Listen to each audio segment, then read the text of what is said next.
Shalom Yasharala. This is Yeshaya with a Car Chronicle. I'm in my car, but really my car is kind of snowed in. If you see, I'm in it up, trying to loosen up the ice. But anyway, I did this sit down 2 days ago,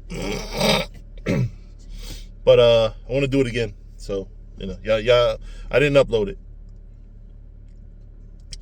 But I wanted to go into, because I used to, well, still would, but when I close out camp, I love reading Romans 13:11 to the end, right?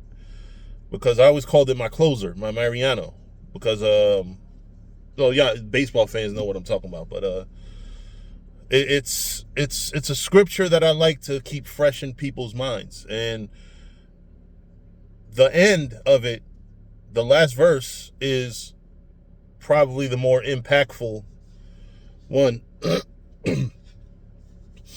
I always start from verse 11, but verse 14 to me is probably, the main point that I want to be remembered in the minds of people, brothers in the faith and sisters. But just without further ado, Romans 13 and 14, but because I want to highlight that verse. But put ye on the Lord Hamashiach Yahushai. So what does it mean to put on? Like, Yahushai is not a damn hoodie that I could just put on. What does that mean? That means put on, basically that phrase, what would Jesus do? What would Yahushai do? That's what that is. You know what I'm saying? Like you have to put on his vibration, his spirit. The things that you saw him, the example that he set, you have to carry that on, right? It says, and make not provision for the flesh. Now, if you stop the verse right there, you would think, oh, then let me kill myself, right? Because what does making provision for the flesh means? It means preparation, foresight, right? Making plans for tomorrow for your flesh. So I shouldn't go grocery shopping if I don't make provisions for the flesh.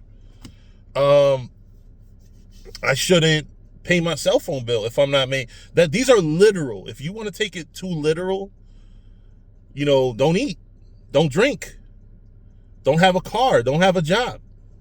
These are all provisions for the flesh. Now, if you read on, then it explains itself. It says to fulfill the lusts thereof, right? So your lusts should not benefit from the provisions that you make for your flesh. So what do that mean? Don't sit here and try to fucking, hey, I got a train I'm running tomorrow. You know what I'm saying? Let me, basically anticipation of what you have to do to fulfill your lusts. And that even can go to something that'll take you out of the truth, right? Like, it's one thing, like I would like to buy a house. That's a provision for the flesh. Pay your rent, pay your mortgage.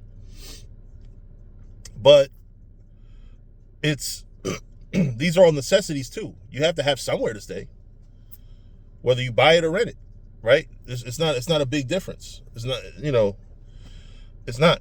But it's a provision for the flesh. But if buying a house is going to be the factor that takes me out of this truth, or another one, how many brothers fell out of the faith over a woman?